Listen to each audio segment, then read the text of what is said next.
two ago, and I like to do a lot of outreach, so we're here today. So real quick about CCL, Citizens Climate Lobby, we've got about 210 plus chapters. We just kicked off a chapter yesterday in New Orleans, actually, and about 11,000 volunteers right now, and we're growing pretty quick. And as I said, strictly nonpartisan, we don't demonize anybody.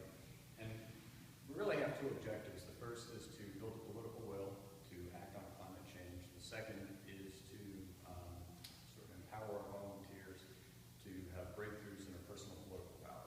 So, a lot of folks have disengaged from the political process, but we encourage folks to get back in, keep in touch with their members of Congress, and try to develop a relationship. There's three primary ways in which we do that. As Mark mentioned, one is lobbying, so we develop relationships with our members of Congress and their staff. The second is to engage the media, through letters to the editor and op-eds, things like that. And we just had our first radio interview a couple days ago. And also outreach in the community, so events like this.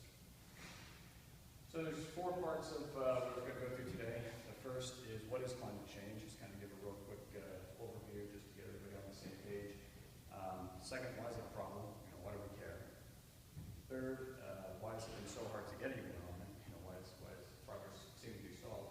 The most important part is the fourth part. What can you all do with it? What can we do to address it? Hello. Hi, Dan. How are you? Let's see. Do we have a good seat for you? You want that chair? Or? No, it's good. Right up there. Put it on the front row. You can sit. Can you come through?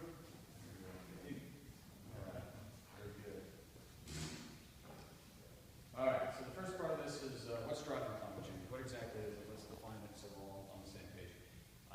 So the illustration here is basically shows sort of the base carbon cycle, right? We've had for a very long time, right before humans were around on the planet, we've had an equilibrium. There's carbon in the oceans, carbon dioxide in the atmosphere, there's carbon in all the plant life and in the ground around us.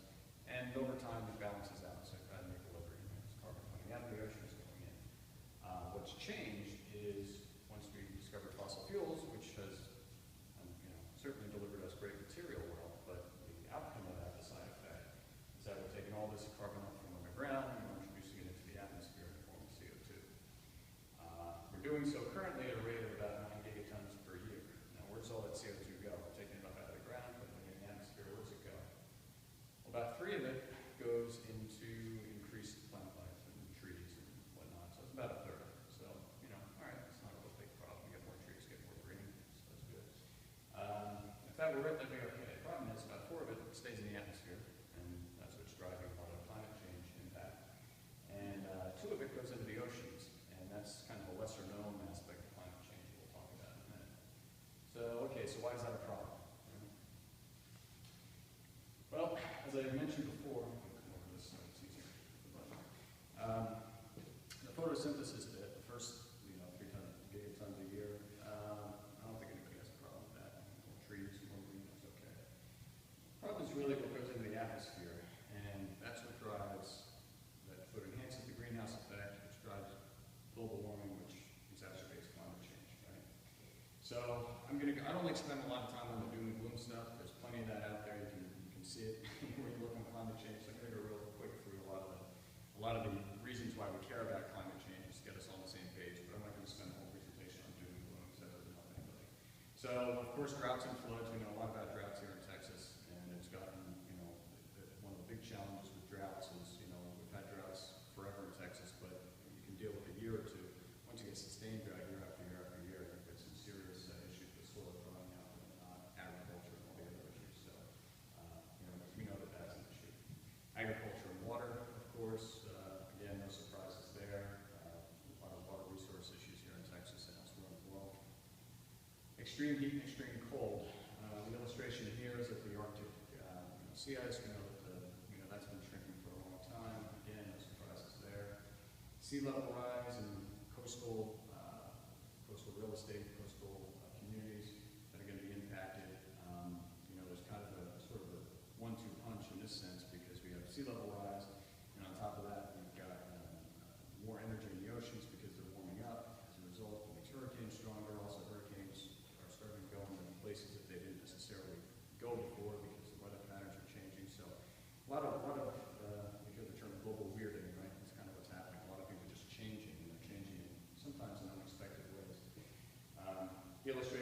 bottom, I'm sure you've seen this before, it shows a glacier from about 30 years ago in Peru, and then a modern day version of it. Certainly a lot of ice melt there. I mean, glaciers were always melting, that's not new, but the rate at which they're melting has been has increased quite a bit. Health impacts, we're seeing diseases show up in new places that they didn't currently exist before.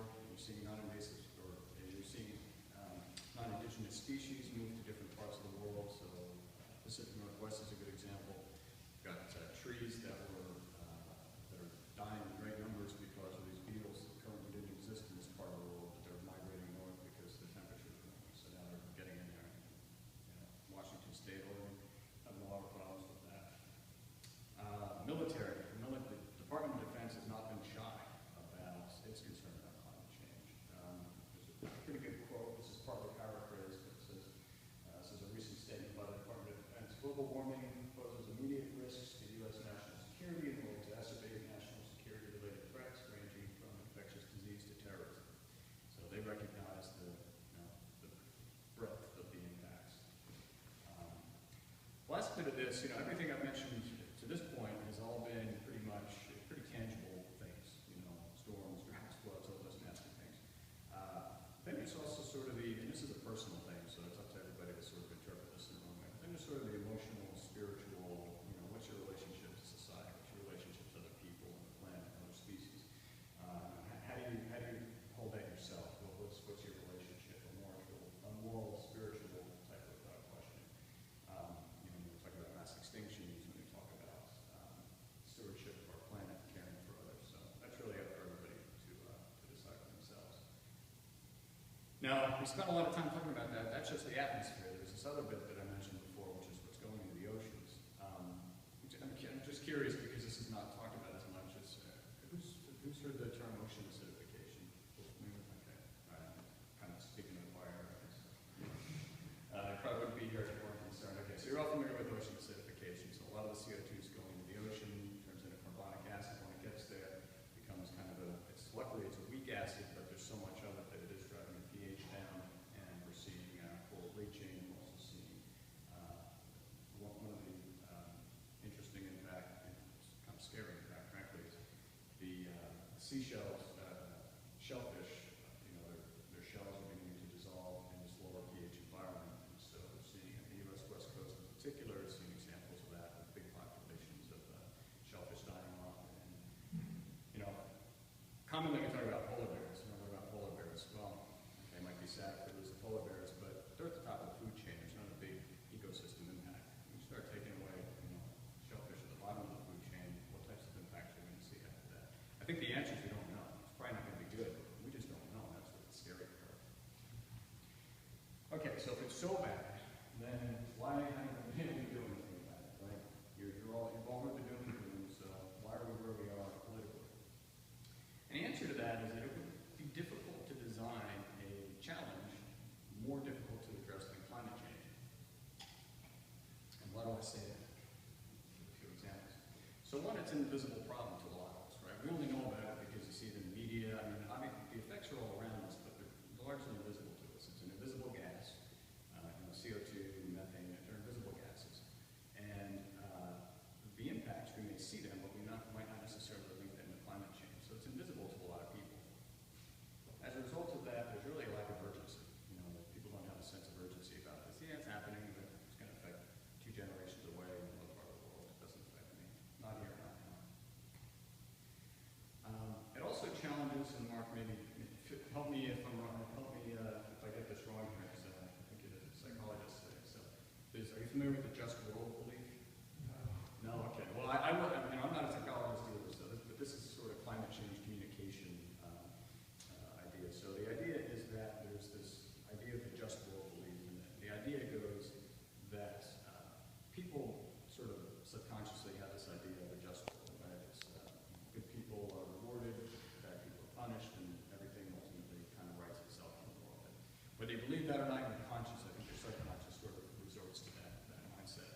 So climate change really challenges that, because if you accept the whole concept of what's happening, then it basically tells you that there's a lot of good people around the world that are in low-lying areas that are affected by climate. I mean, everybody is affected by climate change, but those who are impacted worse tend to be the most impoverished or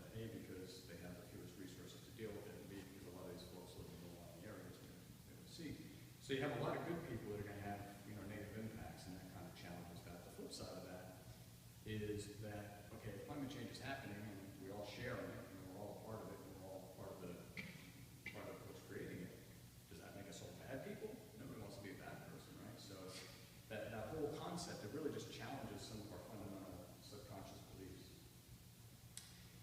And then, of course, it's currently a very divisive issue, right?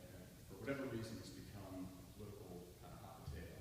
And, you know, to those of us who are really concerned about it, want to see something done, who don't see politics in it, we just see an issue, it's frustrating. But if you sort of look at it objectively, you can see why it's happening. So, you know, we live in a context of partisan world, right? I mean, it's just the way their politics have been is that everything's, the narrative is that everything is partisan divide. So that's the context in which we start.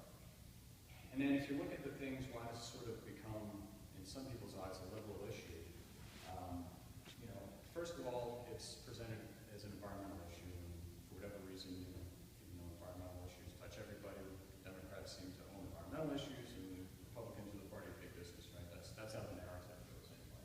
So, okay, check one, okay, it's an environmental issue, give it to the Democrats. Two, it's presented as, you know, some people present it as very anti-business. Only these big bad oil companies weren't doing what they're doing, then we wouldn't have the problem. Okay, check two, sounds like a Democrat issue. Three, it's become, Al Gore's become the poster child, right? Love him or hate him, he's associated with the left, and, you know, a lot of conservatives don't like him very much, so, okay, check three, it's a liberal issue. Probably the fourth item, though, that has made this sort of appear to be more of a liberal issue are really the policy solutions, the policy responses, right?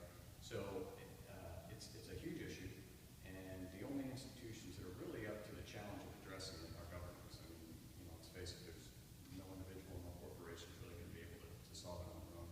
So if we need a government response, what we've seen typically are a lot of the policy responses proposed are sort of, you know, big government type issues, whether it's regulation or taxes.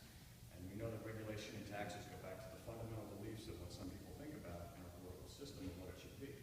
So, you know, a lot of folks on the right, a lot of conservatives would say, well, you know, boy, maybe the cure is worse than the symptom. You know, maybe I can live with this climate change over here. Look at this big nasty policy you're trying to shut down my throat. So if you add that all up, you sort of understand how it's become presented as, you know, a left-right issue. You know, it shouldn't be. It's sort of become that way, and that's really made progress very difficult to move forward on this. Let me ask you, Sure. you back up, this is all driven by the people. People are the ones that consume the resources. Sure. Does anybody ever consider maybe we got too many people per society? That idea is floated a lot. But I mean, that's one that doesn't seem to be anybody who proposes that that's the root cause. Yeah. Until you start addressing the root cause, you're not going to, you put Band-Aids on things. Right. Well, I don't disagree that is the root cause of the problem. That's not even touch that one, but yeah, you're right. Well, I mean, But you're right, but it's at the end of the yeah. day, the solution is going to be it balanced. Right. Now, how you It's all get about there that. you've You've got population issues, you've got consumption issues. You're right. I mean, China at least is trying to slow down their population. Nobody else seems to be. Yeah. Restricting population might be the only thing harder than restricting consumption. That's basically where I was going. Yeah, that might be a little tougher. So, okay, so move along. But you're right. The fifth issue is that there's, you know, a very active and vocal dissenting group, of course, that just firmly believes that this is not happening, and you know, regardless of what they hear, they just will not accept that climate change is occurring. Of course, there's a perception that the science is unsettled. We all know that to be really not the case. There's vast agreement among the scientific community, there's agreement within the business community, including amongst the oil and gas majors. There's agreement within, there's a lot of prominent conservatives that have come out in favor of acting on climate change. The military has been very clear. Major religions, governments, scientific organizations, I mean, you name it. You know, there's certainly a lot of consensus out there. But if you look at the polling that's done of, you know, the population, it would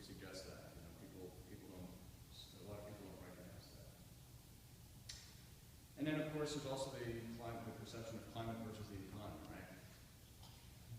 We can't act on the climate, we can't afford it, right? That's another narrative that's out there.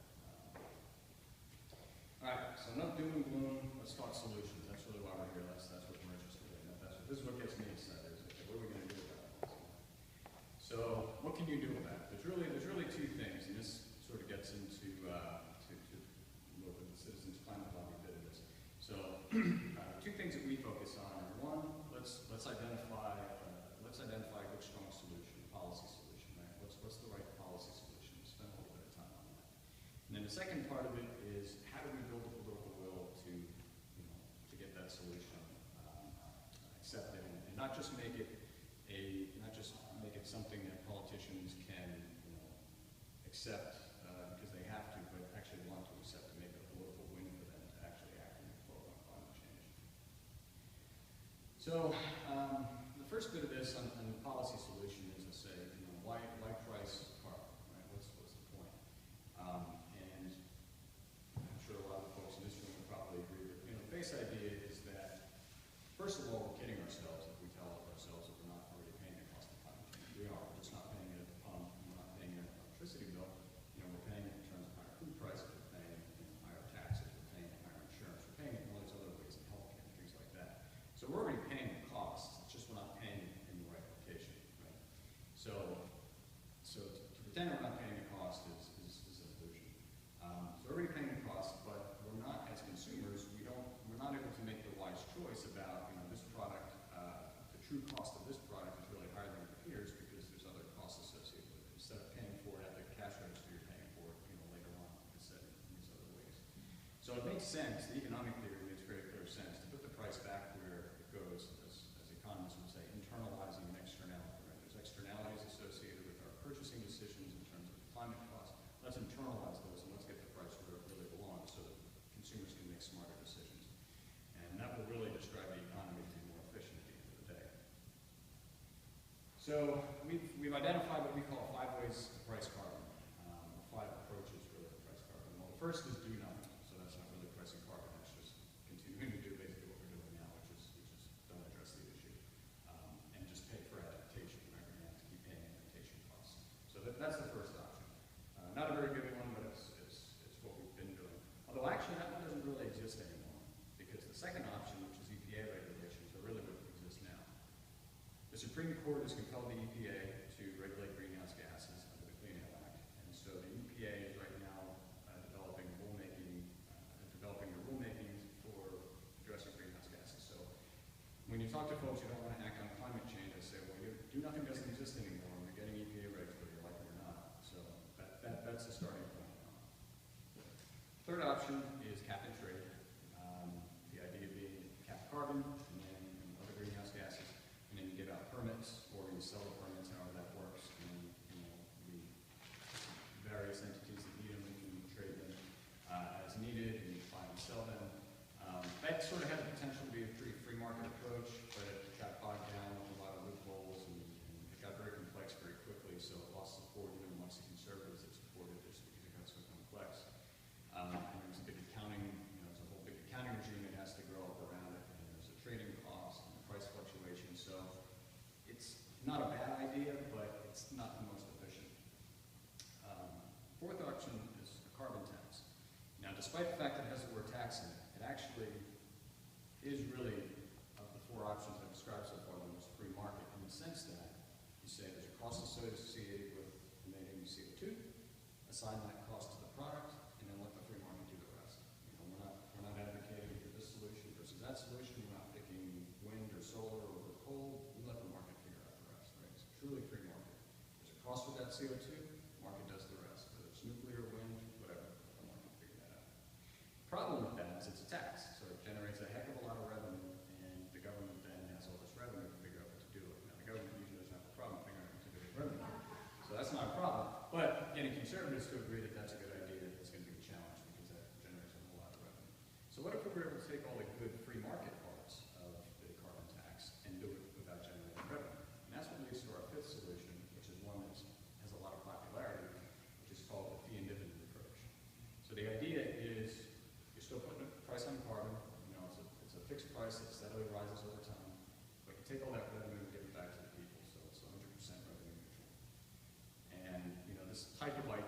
exists, not exactly in this form, but Alaska has its production tax credit, from the royalties from the oil production you give to people. President Bush had a stimulus check that was given out years ago, so there's a lot of it now. But, so there's certainly precedent for the government kind of stimulating activity, economic activity through giving dividends back to people. So there's some precedent for this, and the idea is, again, you put a fee on the CO2, you give all the revenue back 100%. The one aspect that I haven't talked about yet, though, is what do our manufacturers do? Because now they're existing in a carbon fee regime here in the U.S. Their international competitors may not have that same challenge. So in order to sort of balance it and make the game fair for our manufacturers, we don't want to put them at a disadvantage. We have what's called a border adjustment. So basically what happens if you're exporting to or importing from a country that doesn't have a comparable policy, you either offer a rebate on exports or a tariff on imports, and what that does is it basically brings our manufacturers back into price parity. And what that allows them to do is, A, it allows them to still compete, and it also prevents those jobs and emissions from sort of leaking overseas, right? So you don't want the jobs to just go overseas. That defeats the purpose and it disadvantages our economy. So this notion of this fee and dividend policy really checks a lot of boxes. It's a very free market, very straightforward, very simple, very predictable, elegant type solution. And the other beautiful thing about it, it's got a lot of support on both the left and the right. There's a couple of names I have on the left here. Honestly, I don't spend as much time focusing on which people on the left support it because I know there's a lot of support out there. I really focus more of my time on who on the right supports it because these are the folks who need to engage. And there's a whole, I won't go through all the names, but there's a lot of prominent politicians, not so many sitting in Congress right now, but certainly a lot of folks who are, don't have to look at another election in a couple of years, a lot of pundits, a lot of economists, a lot of, you name it, there's a lot of people out there who really like this type of idea. And there's slightly different takes on it, but this idea of the price, give it all back, and add a border adjustment, those three sort of fundamental pieces. And all of our hometown oil and gas majors endorse this type of approach, either explicitly or implicitly. Some of them set out a set of policy principles that sort of, suggest this approach, or they directly call for it. So, okay, so we have a lot of support out there. What's the next step? Well, for us, it was to take a look at it and say, okay, well, what does this really mean for our economy if we were to do this? So we went one step further. We employed a group called Regional Economic Modeling, or REMI. And they did an economic study of this. This is one of these kind of economic modelers that exist, I think they're in Boston.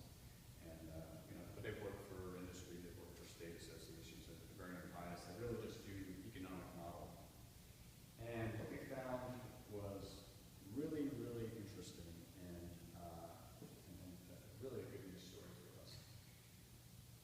What happens is because you give the money back, again, this all has to do with the revenue neutrality, because you give all the money back, and the way we suggest is in just an even check to each household, you just distribute it back to households. Some say you do a tax cut, tax break or something like that. But if you do it in the form of a check to each household, what happens is that people in the lower and middle income brackets, who generally consume less than average, right? Yes, their cost of living goes up, but they're also getting this check back. So what happens is they end up with extra money in their pocket. Say if they have a little bit of extra discretionary income, they end up going and spending that money.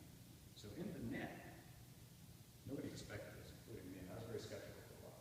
But in the net, they get the dividend check, they spend more money, generates more economic activity, and in the net, there's actually, it's modest, but there's economic stimulus that actually comes out of this policy. So even if you don't care about climate change, you don't even think it's going on, just in the net, it makes sense to do this because it creates economic stimulus, creates jobs, the politician doesn't want jobs, and generates GDP, of course. So there's a slight GDP bump, and the model goes out about 20 years.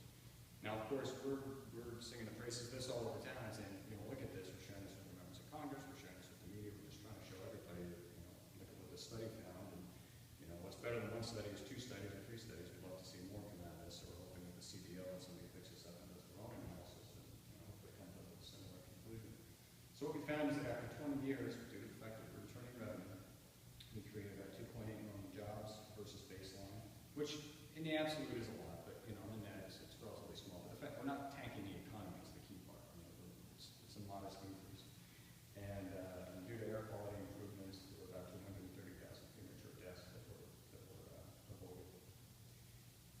okay, it looks like it's CO2 emissions, right? That's sort of the overall goal of this, what do we do with CO2 emissions?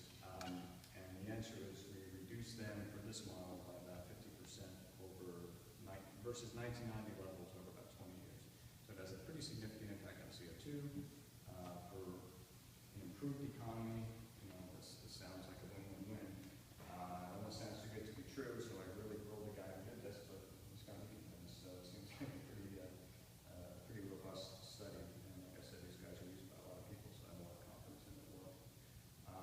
But like I said, we'd love to see it studied more and more. You know, we'd like to see other reports on it. So what we'd really like to go with this in Congress is to get our members of Congress to at least introduce it, even if it's not, even if it doesn't pass, if we can get this introduced, then that's when we start to see all these other organizations start to study it. Leave them all looks at and say, this is what we think this is what other organizations think. So we're really hoping to see, this is, as far as I know, this was the first actual economic study done on this policy, even though it gets a lot of support from a lot of different groups. Yeah, go ahead. So, I guess, how do they think that this will cut down CO2? If you got more money, you might buy more carbon, you might just buy more carbon. And, so where is the incentive to, if I'm being hurt by the carbon taxes, or, and I get more money now in my pocket, that alleviates that, and I don't have any need really to go find something that's alternative. Well, yeah, I mean, you've got sort of two different incentives, right? Or two different activities. One is that the carbon, whether it's direct or indirect, right? I mean, when I buy this water bottle, there's carbon associated with the production of this. It's not direct, so I'm not paying carbon fee on this directly, but you know, whether it's that or a gallon of gas, and either way, there's some carbon cost baked into that. So, I mean, just look at consumer trends, right? If you want to reduce something, increase the price of it. Now, the fact that I'm getting this money number here, you're right, that helps alleviate some of that, but that doesn't really get rid of the fact that I'm still incentivized to go with a cheaper option when I come over here to buy something. So, you know, over time, and again, this fee starts relatively low, so you don't want to shock the economy. It starts low and then increases steadily over time. You know, you go out 5, 10 years, and you do start to see a noticeable increase in the price of gasoline. So, I mean, I think the first thing that happens is just consumer choice. You know, maybe instead of driving the F-350 to work, you know, I take a car, and I take the bus eventually. So, some of it's consumer choice, some of it's, you know, which is short-term and long-term. But that incentive to save money, I mean, everybody has an incentive to save money, right? So that incentive is always going to be there because the price of carbon continues to increase. So, yeah, they can afford more, but I mean, the ideal situation is, hey, I'm going to try to reduce my carbon as much as I can to save money. I'm just going to keep raking in the bus over here because I get the checks. So, you know, so I think that's the basis of it, just consumer choice. You know, Europe, they probably don't pay 3 times as much for gas. They do. They do. I mean, so where's the real? Well, they use a heck of a lot less, right? I mean, they design their cities, they design their cars, and they do use. Well, it's a whole lot. But there's a thing there too, though, is that that's not revenue neutral, right? That money goes into paying taxes, the gas tax, the petrol tax goes into. So, in that sense, it's not stimulative, and it'd be very difficult to repeat that type of thing here without being revenue neutral. But I see what you're saying. You haven't gotten rid of automobiles over there, and we're not anticipating automobiles are going to go away immediately or go totally CO2 free until the technology's there, but the price incentive is certainly there. The two pieces of legislation or rulemaking that's going through the EPA is the methane and the carbon tax, and essentially what they're doing is really focusing in on making industry somewhat be the fall guy for making the changes and not really including the general public. And your solution is doing the general public. So what your idea is good, but how the fact that it's not been introduced as a project of law in the Congress, how are you combating it? Because essentially, if we get our idea in there, essentially your EPA and the other two EPA things are still going through, or they're not being stopped. So how can you say this is a better alternative than what the EPA is going to do? Yeah, so I guess there's two answers to that. The first is that the EPA is one of the compliance options is offering or encouraging the states to comply with the carbon-free type approach, right? Now, the one difficulty in that is to do a border adjustment. This becomes difficult when it's only a state that becomes sort of difficult to fathom that it's out. So that's one compliance option. That's one way in which this idea can sort of manifest itself.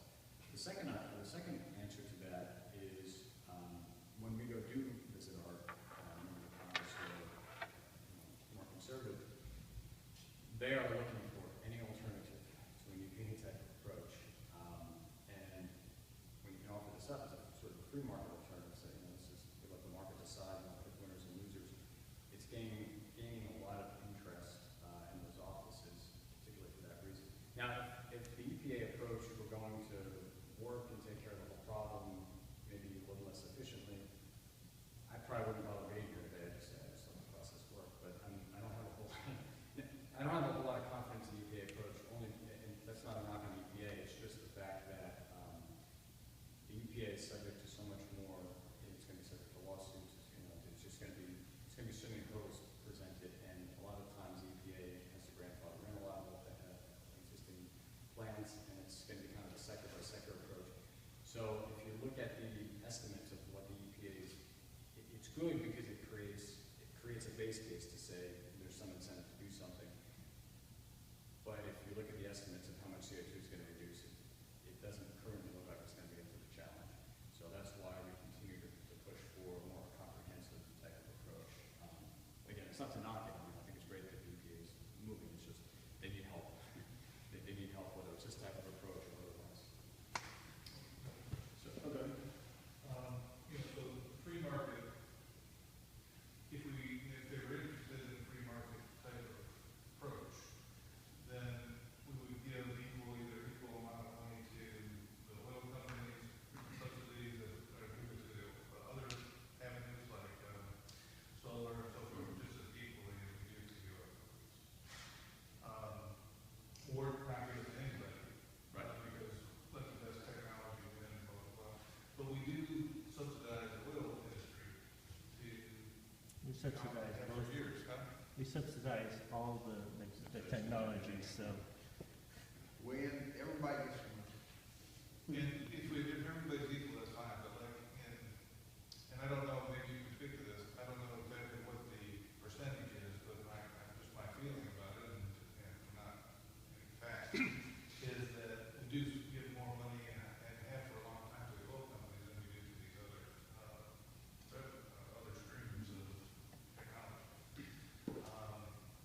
And if that's the case, then fair market is not being, ripped. Yeah, it doesn't exist. It doesn't, then they're not like, oh, let's be fair to everybody and let's do it this way. They kind of have some, because of money that the oil company would not give to Congress, they're kind of weighted in their fate. And maybe you have a different. Yeah, I mean, what we basically call for is, we say, look, again, to be truly free market, we say, we should remove all subsidies from all fuels. Let all the fuels compete on their own, and let the best fuel win.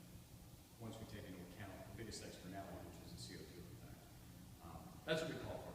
You're absolutely right. The reality of that is difficult to, it's unlikely to see Congress then go through and cherry pick out every little, giveaway, whether it's the coal, oil, wind, gas, whatever. So the likelihood of that, I agree, it's going to be very complicated.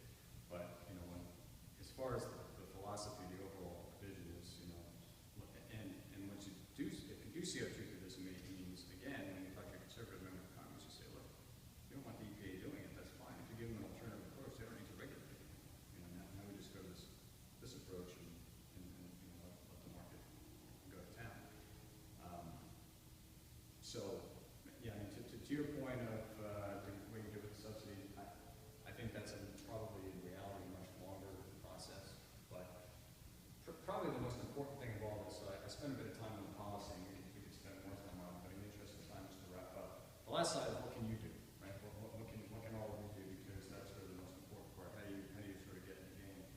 And one of the most important things is that regardless of, whether you believe the fee and dividend approach or EPA, right,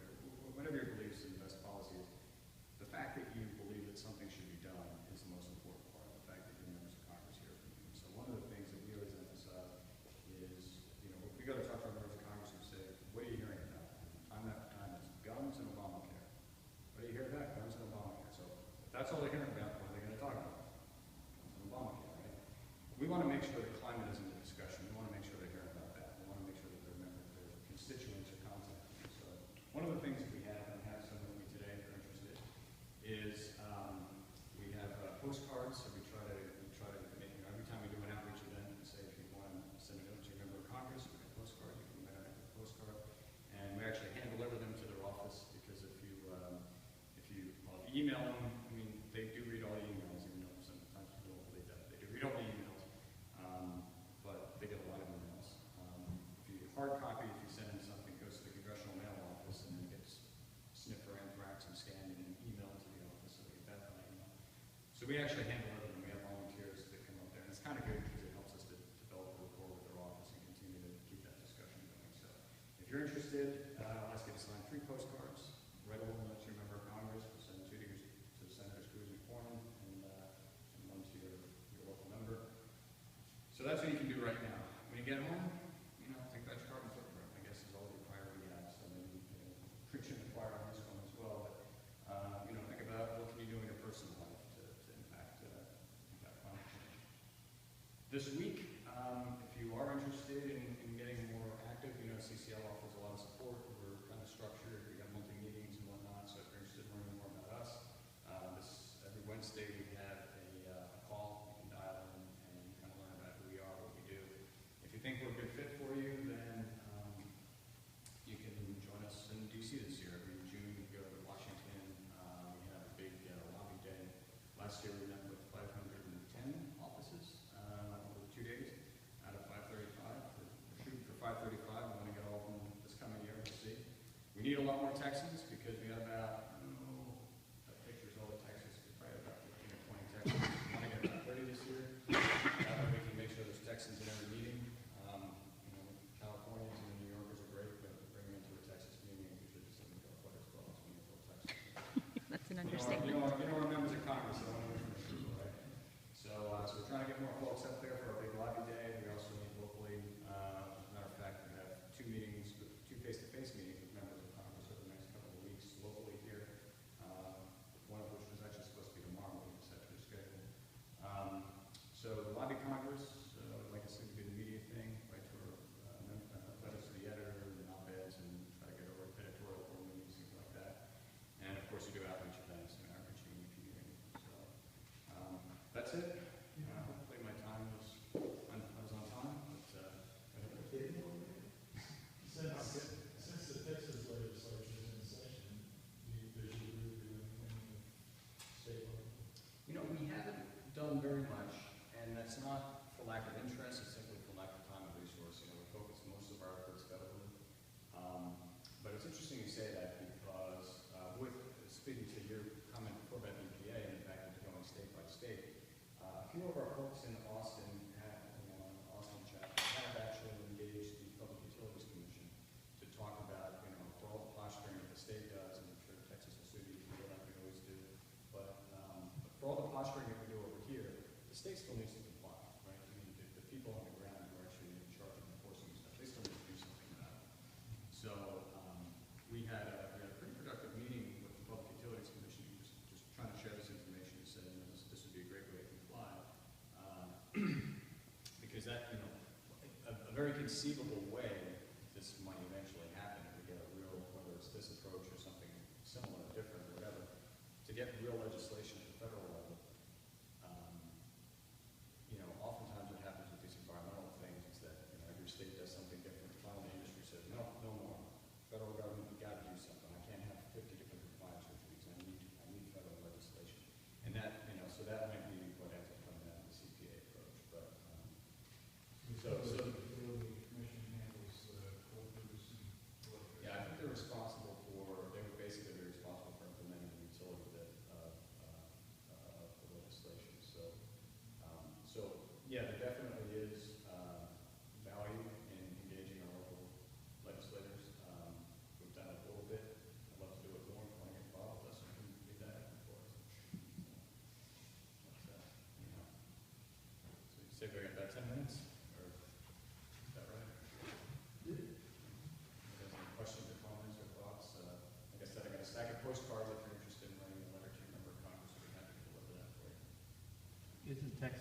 suing, the federal government for the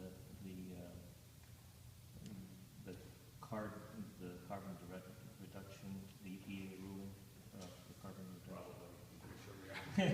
If we're not yet, I'm sure we will. So, I know Governor Abbott, I think, campaigned on that. Dan Patrick's taking it over. So these fees are applied at the most basic resource level, so you're, how do you have it when you buy the water bottle? Is it like a fee on the water bottle? Yeah. It's farm, whoever kind of produced the water bottle had to pay the meter. So where Yeah. does the fee apply? That's a really good question, and I didn't get into it, so I want to get to that level of detail, but I'm happy to. So we advocate applying it right at the source, basically the point at which the fuel enters the economy. So it's, we like to say, the well, the mine, the port. The port was coming in, the mine, the well was coming out. At first, I was a little uncomfortable with that, because I said, oh, that seems punitive to the oil and gas industry. We're not trying to hurt, this isn't intended to be punitive, it's intended to sort of, right the economy. But the more I got to think about it, I said, the reason we advocate for that isn't to be punitive, it's just because it's the simplest to administer. I mean, just like you said, if you sit here and try to say, how much carbon did it take to produce it? You create this massive accounting machine, it's just, there's no right answer, it just becomes very complex. So if you do it upstream as far as possible, those dollars will trickle down. I mean, people will feel it, it's just, so yeah, that's a really good point. We could do it right at the source, just for simplicity's sake. And that's one of the challenges with cap and trade, because with cap and trade, you have this whole accounting regime. You say, well, how many carbon credits? It gets very confusing very quickly. That's a good point. So currently, right now, I participate in a few programs where I kind of calculate my carbon footprint, or if I take an airplane trip, Sure. that kind of carbon offset thing. I'm wondering if that whole thing will go away, or if there'll be some kind of push to say, we'll take your distribution back and put it toward one of those programs that tries to plant trees and rainforest or something. I don't know what it would be. Yeah, so a lot of those are, What's the, a lot of those programs, yeah, but I mean, you bring up a lot of good points, which is why, again, cap and trade seemed like a neat idea, but it became so, okay, you forgot a few minutes ago. The Quaker protocol basically set out a framework for a sort of global cap and trade system. And the only part of the world that's really implemented that, tried to, is Europe. And they've had modest success with it. The problem is that the amount of allowances they give up are too high, so it really hasn't had much of an effect on the climate. But to your point about calculating it, I mean, one of the big criticisms, legitimately, about the cap and trade system was there was one mechanism called the Clean Development Mechanism. And the idea was that, okay, I'm a coal power plant in Texas, and I need a couple extra credits this year. I can either reduce my output so I don't need those credits, or I can pay somebody in Kenya who says, well, we're going to build a coal plant, but if you throw us some extra money, maybe we'll build a wind farm instead, or maybe I'll plant some trees, or maybe I'll, So the accountability, the verifiability of these projects, I mean, again, you would need a whole global network of accountants and inspectors, and if you plant a tree, well, that's great, it's going to be there in 5 years, you're going to cut it down, it's, the whole verifiability is a huge, it just becomes very complex very quickly, and for that reason, people just, this is not going to work, it's just going to become, it's good, people are going to game the system, it's just going to become a mess really quick. So, so unfortunately, cap and trade really just, never quite lived up to the idea of what we wanted it to be. Have we seen the fee and dividend model implemented anywhere else internationally? British Columbia has probably been the best success of it. They didn't have 100% revenue neutrality, but they do have, I think it's like 60 or 80%. And it's been very successful.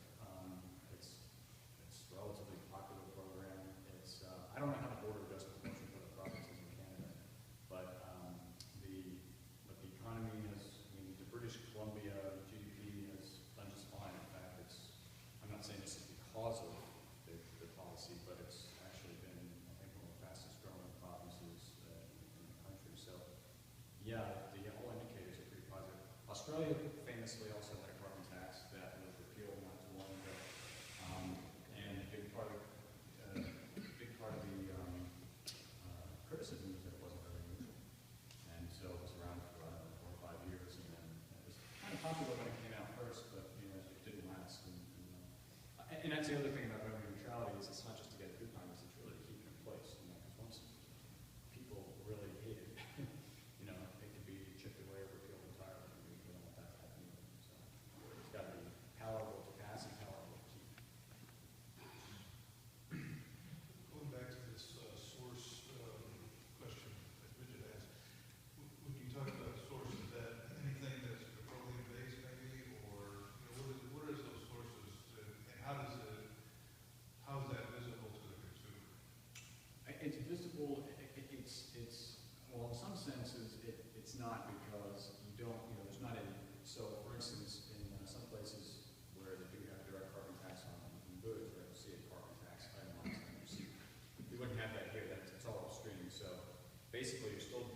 driven by prices like anybody else, even if it's not explicitly called out, but it's basically a trickle down approach. You know, if you charge for it here, that increases the price, and then it gets passed on down the line.